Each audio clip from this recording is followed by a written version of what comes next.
Désir interdit, chapitre 6, écrit et lu par Joanne Chantre. Si l'enfer existait, c'est ce que Lily O'Sullivan vivait depuis une semaine. Une semaine, sans un mot dire. Une semaine à faire le travail comme il se doit, à venir avant, partir après. Une semaine qu'elle sent le regard pesant de son chef dans son dos. Une semaine qu'elle sent une haine profonde à son encontre, qui augmente de jour en jour, d'heure en heure, de minute en minute. Aucune raison pourtant le poussait à agir de la sorte. Mais elle encaisserait. Elle encaisserait car elle n'avait pas le choix. Elle le devait. Stan, quant à lui, ne travaillait plus. Ses journées lui servaient à se perdre dans la contemplation de sa secrétaire. Ses manières particulières de décrocher le téléphone. Cet accent irlandais à couper au couteau. Ses cheveux qui dansaient au-dessus de sa tête lorsqu'elle bougeait. Ce bleu dont elle aimait beaucoup se vêtir.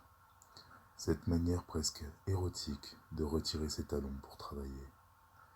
Et pire que tout, l'odeur de désir interdit qui flottait autour de son corps.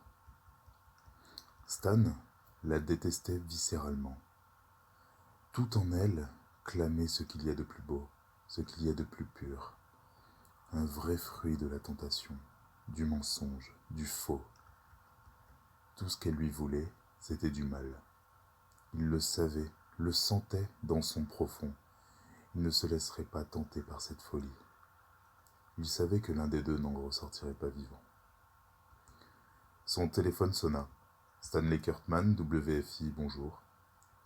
Chérie, c'est maman. Je suis désolé de t'appeler maintenant, mais c'est important, ça concerne Victor. Stan voulut hurler à sa mère de ne pas l'appeler au travail. Encore moins pour lui parler de Victor putain de Moulners. Mais Lily, devant lui, il ne voulait pas faire paraître quoi que ce soit. Dis-moi, maman.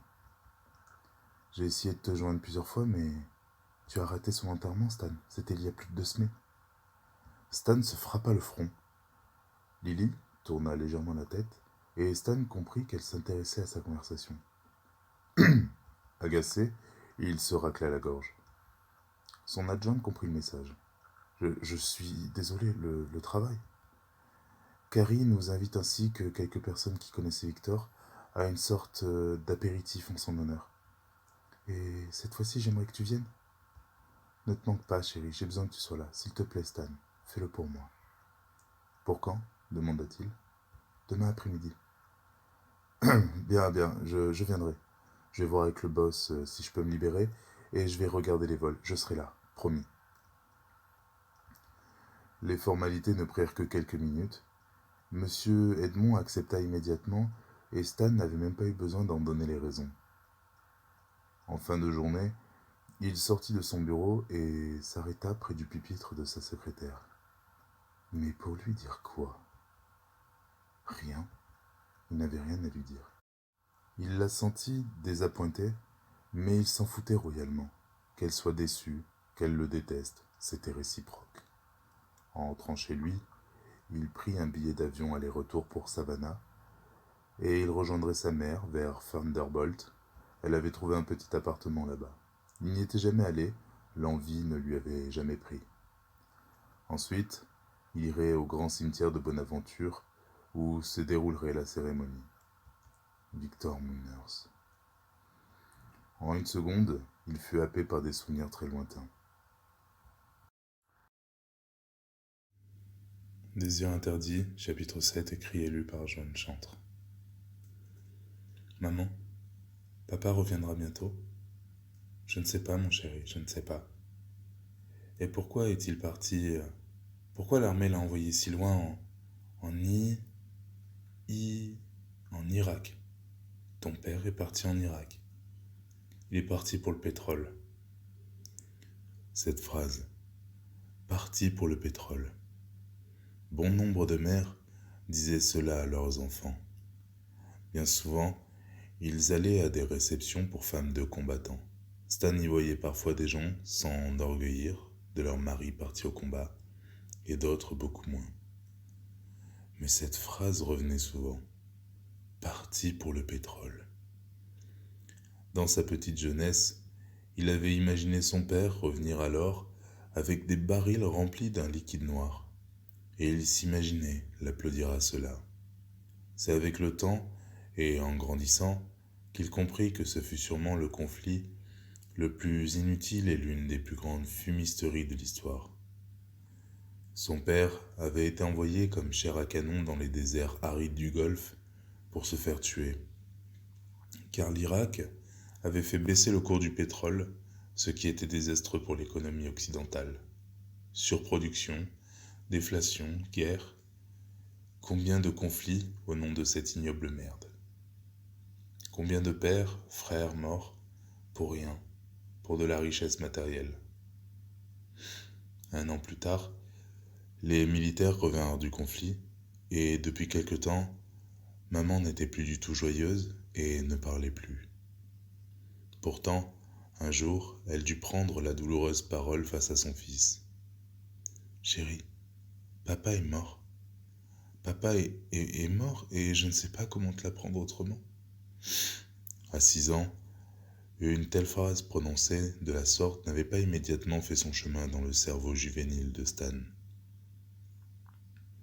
Cela avait pris son temps, lorsque la mort eut pris du sens pour lui, lorsqu'elle devint une évidence, une finalité. Le temps est passé et oncle Victor, un bon ami à papa, c'est comme ça qu'il l'appelait, venait souvent à la maison. Au départ, c'était quelques heures, puis ce fut des jours, et il n'est plus reparti. 8 ans. 8 ans il est resté. Les stigmates de la guerre du Golfe avaient pris du temps à se former sur sa personne, et lui, d'ordinaire si gentil, était devenu rapidement ivrogne. Il ne voulait jamais parler de papa, et Stan ne le considérait plus comme un oncle, mais comme un étranger qui avait élu domicile dans leur maison. 1 semaine sur 3 à peu près, la fille de Victor Mullners prenait le car de Savannah jusqu'à Atlanta pour venir voir son père, jusqu'au jour où elle aussi n'est plus jamais partie. « Considère-la comme une sœur, lui avait dit la veuve Kurtman. Vous allez grandir ensemble, vous avez presque le même âge, vous devez vous protéger l'un et l'autre. » Se protéger de quoi ?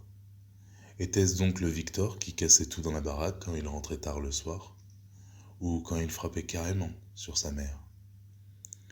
Il ne le comprit pas.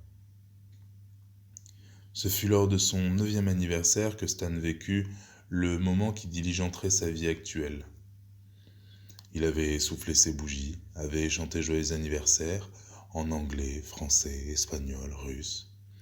Oncle Victor ne savait jamais s'arrêter quand il était bourré. Puis il avait commencé à tripoter la mère de Stan avec bien peu de douceur, des gestes que Stan ne l'avait jamais vu faire auparavant.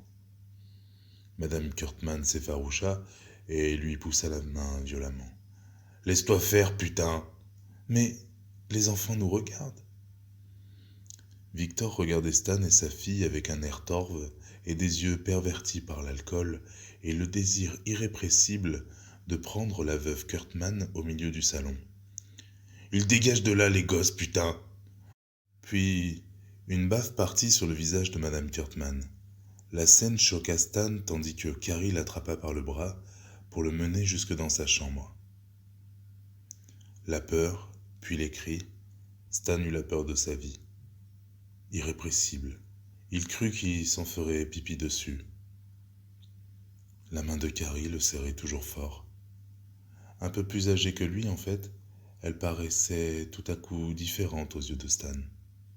Un air davantage mature se forma sur ses traits, et il crut, pendant un instant, percevoir une adulte. Puis, dans un élan de douceur, elle lui caressa la joue. « Ça va aller, Stan, ça va aller, c'est promis. Il fait ça tout le temps. C'est la première fois pour toi, mais t'en fais pas. Quand il aura fini, tout ira bien. » Elle disait cela en lui caressant les épaules, puis le ventre. Ses yeux marrons avaient capté les yeux de Stan, et il écoutait ses mots gentils et goûtait ses caresses rassurantes. Il ne sut jamais comment elle avait baissé son short et glissé sa main dans son caleçon. Il se souvint simplement des lointains cris de sa mère, de la voix rassurante de Carrie et de sa main droite qui manipulait son sexe juvénile. Plusieurs heures avaient passé, il s'était sûrement endormi. La maison était silencieuse et il était allongé sur le sol, le caleçon remonté.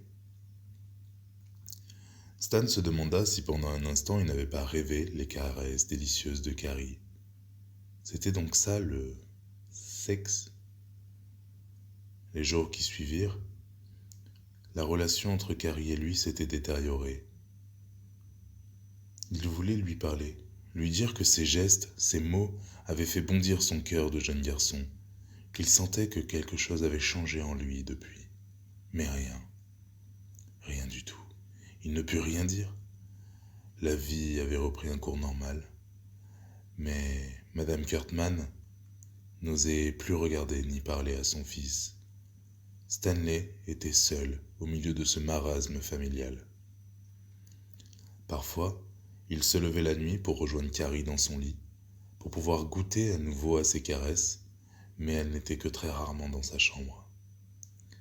Madame Kurtzman qui bossait de nuit, Stanley n'avait personne.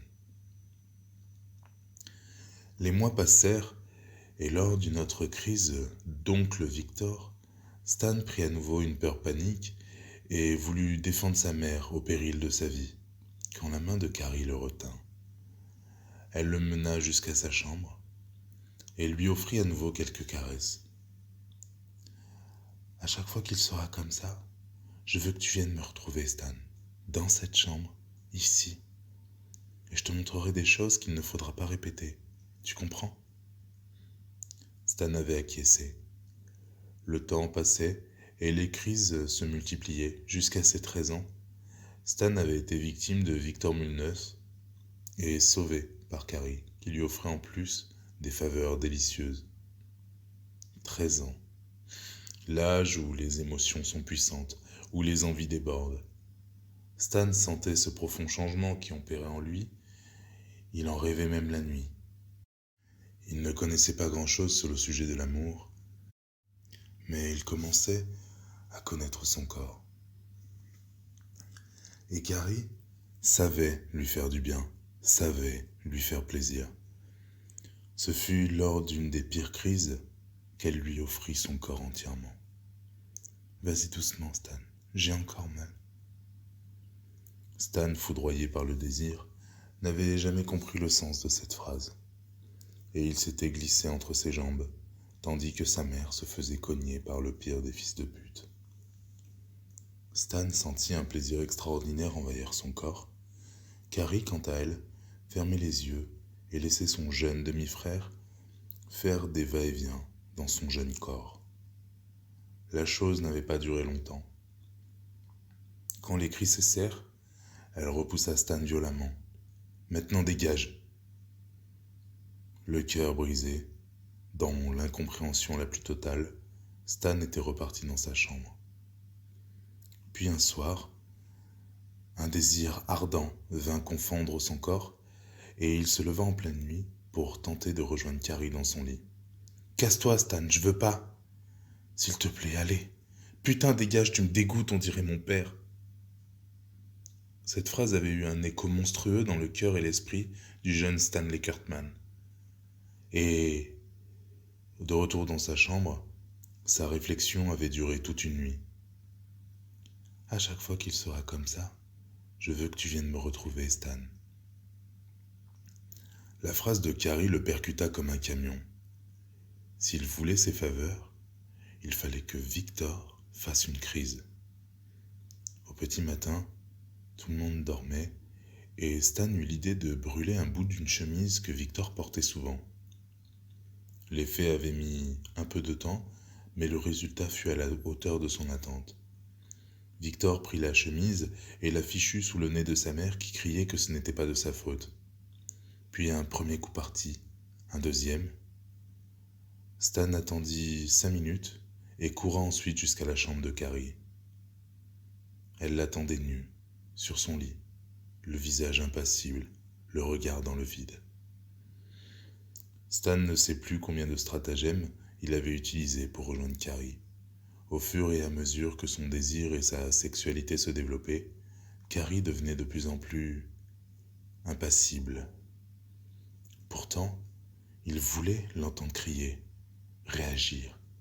Il commença alors à lui tirer les cheveux, la mordre, la griffer, l'étouffer. Mais rien n'y faisait, elle ne réagissait pas, se laissait faire, et c'était tout. Des sentiments contradictoires se formèrent au fur et à mesure du temps. Il ne supportait pas que Carrie se refuse à lui, mais ne supportait pas de ne la voir rien ressentir. Donc il fit en sorte que d'autres crises surviennent, encore, et encore, et encore, mais rien. Tu ne vaux pas mieux que mon père. La phrase avait brisé absolument tout ce qu'il y avait en lui. Quel genre de fils peut faire ça? Tu ne mérites pas ta mère. Tu ne me mérites pas. Tu n'es qu'une merde. Je faisais ça pour toi, pour te sauver. Ces deux phrases furent les dernières que Stan eut de Carrie. Peu de temps, il s'avérait que Victor avait quitté la maison avec sa fille. 8 ans. 8 ans qu'il avait passé avec elle. Et plus de 20 ans de sa vie ont été diligentés par cette partie de son enfance, par cette Carrie Mooners. Et cet avion, qui le menait droit vers elle, lui faisait une peur irrépressible. Il savait qu'une nouvelle rencontre avec Carrie Mooners diligenterait sûrement les 20 prochaines années de sa vie.